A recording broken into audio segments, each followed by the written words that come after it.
The Joe Rogan Experience. So you're calculating his movement. Yeah, I'm not doing it this way. I'm doing it like internally. It's muscle memory. Yeah, right. Memory. It's your memory of fights and sparring and knowing what you can do versus knowing what you see him doing. Yeah. And just like, it's like a dance. So That's he comes this way. That's super hard to explain to people. They don't understand. While you look at a guy and you're like, listen to me, that guy's going to fuck that guy up. And people go, what are you talking about? I'm like, listen to me, that guy's going to, like when Anderson Silva first fought Chris Lieben, I remember the odds were like real close. And I pulled a friend of mine aside. I said, bet the house.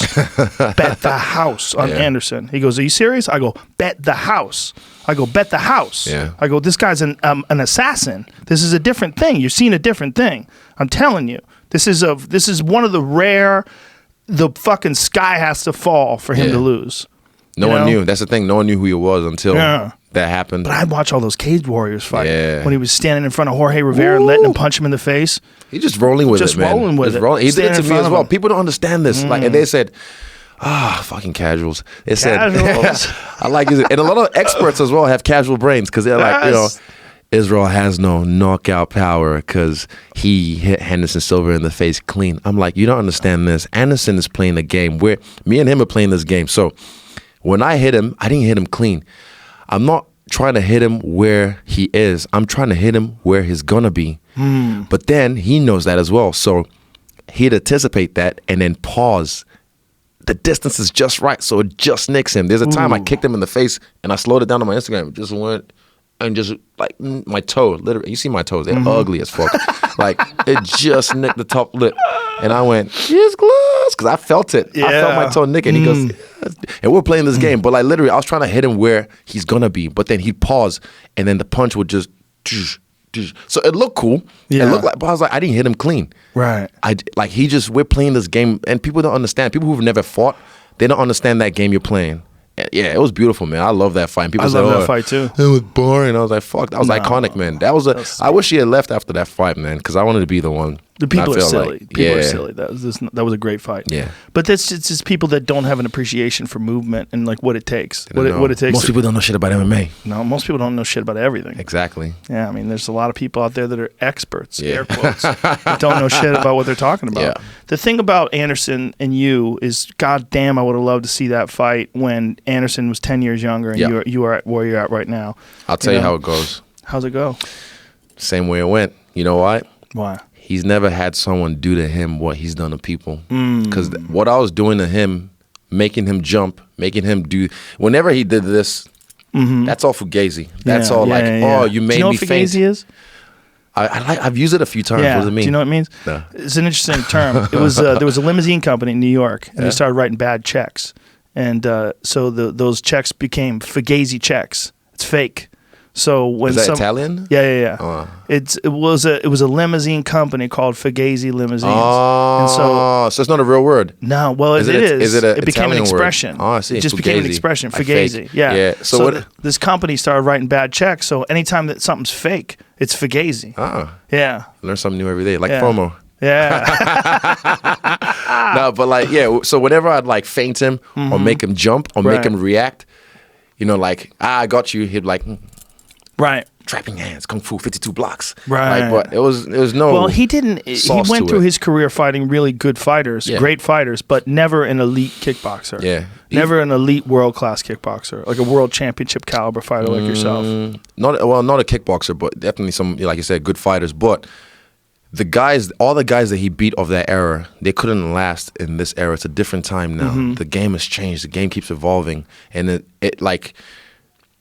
How do I say it? It's no disrespect, but it's just it's if you had me in my prime right now, well, I'm not even in my prime, kind of in it. How old are you now? 27? Do you 30? I know. I try. You look good. Thank you, sir. Likewise.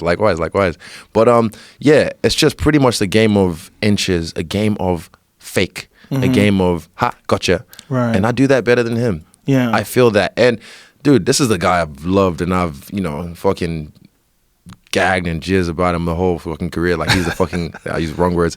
Pause. Play. Fast forward. But like, I know what you're saying. Literally, like I've fanboyed over the guy his whole career, and I've studied him. I knew what he was gonna do before he do it. Like when he tripped me, I was getting up, and in my head I was like, okay, here come that flying knee. And then whoop, I did like literally I pressed eject. I was like, get the fuck out of Dodge straight away. Like, honestly, I was like, I'm not. And then he just humped the cage. Like at one point, even I hit him in the tummy. Oh no, I hit him in the tummy, and he touched me in the tummy, and I was like, he goes, let me try. I was like, no. People didn't catch that. Or even when at one point as well, when he put his hands down, and not like we were playing that game, and just went. Whoo, whoo, whoo. I went, stop doing that. I threw my hands up. I was like, stop doing that. There's no one on this fucking planet, if you put your hands down and chin up, that I'll tell you stop doing that. But no, hands down, chin up, keep doing that. But for whatever reason, I said stop doing that. And I don't know why I said that. That's a question I have to answer like after I retire and see. Because people are like, oh, did you hold back on Anderson? I'm like, fuck no. I rocked him in the first round. And if I had deadened him, I was trying to win. But yeah. I still have love for the guy and I respect the guy. He might not feel the same, but he's a guy that does. I think he does. And he told me he let me know what to do. He told me, like I said, don't lose focus. And that's why even right now, like I said, FOMO, I'm like, you know, all this shit is cool. This victory tour, you know, parading this shit around. It's nice, but I want to work. Yeah. Yeah, that's the attitude that makes champions. 100%, man. Was it weird being across the cage from him? Knowing him like only one moment. There was one moment. And it was in the third round, and he went he's like, come on, puts his back against the fence. It's what he did to Bisping. And he front kicked him in the face. He's like, come on, it's okay. And then like kind of sat there. And at one point I was just stood there, I was like, I'm gonna wait too. And it was maybe like 7 seconds, but just a split second in there that I was just like, holy shit, I'm fighting Anderson Silva. Nah. And I was like, fuck off, nah, this is my time. And I begged him, I was like, nah, he's right here. Then he came to the center of the cage. And then we kept it going, but look at right there. Yeah, this right here is gonna live forever. God damn that picture! Look at that picture. After I'm done fighting with what I'm gonna do in this game. Oh my God! It's for moments like this. Fuck the belt. It's iconic moments that you know, like Ali over Sonny Liston. Yes, yeah. Pictures I got that at home, framed, signed by Muhammad Ali. Wow. Yeah. See shit like that. I'll sign this for someone sometime, and then literally it's gonna be framed. Honestly, it's so beautiful, man. And this is Rock Lee. Even something like this, there's some synchronicities that happen. So this is from this anime. The first fight I watched in this, can you Google this? Pull it up, Jamie. What is it? Rock Lee versus Gaara, Gaara. This is episode 46 of Naruto. And it was the first fight I ever watched that got me into the series. And what is this anime series, Naruto? I've only seen it online. It takes too long. It's a 720 episode fucking, 720 episodes? Yeah. So, so this bit right here, he takes the weight off. He takes the weight off, or you can watch the highlights, and then literally there's some heavy ass weights, but he fucks up Gaara. But I did the stance Rock Lee normally does. I did the stance that he normally does in the weigh-ins, and Anderson stood there like Gaara, but he probably doesn't even know what that is. But he just stood there like this, and shit like that.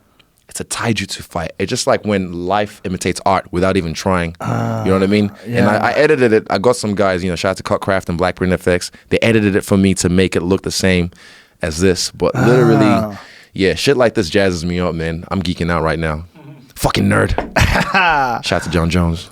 Sorry, did he call you nerd? Yeah, I know. Oh, my feelings.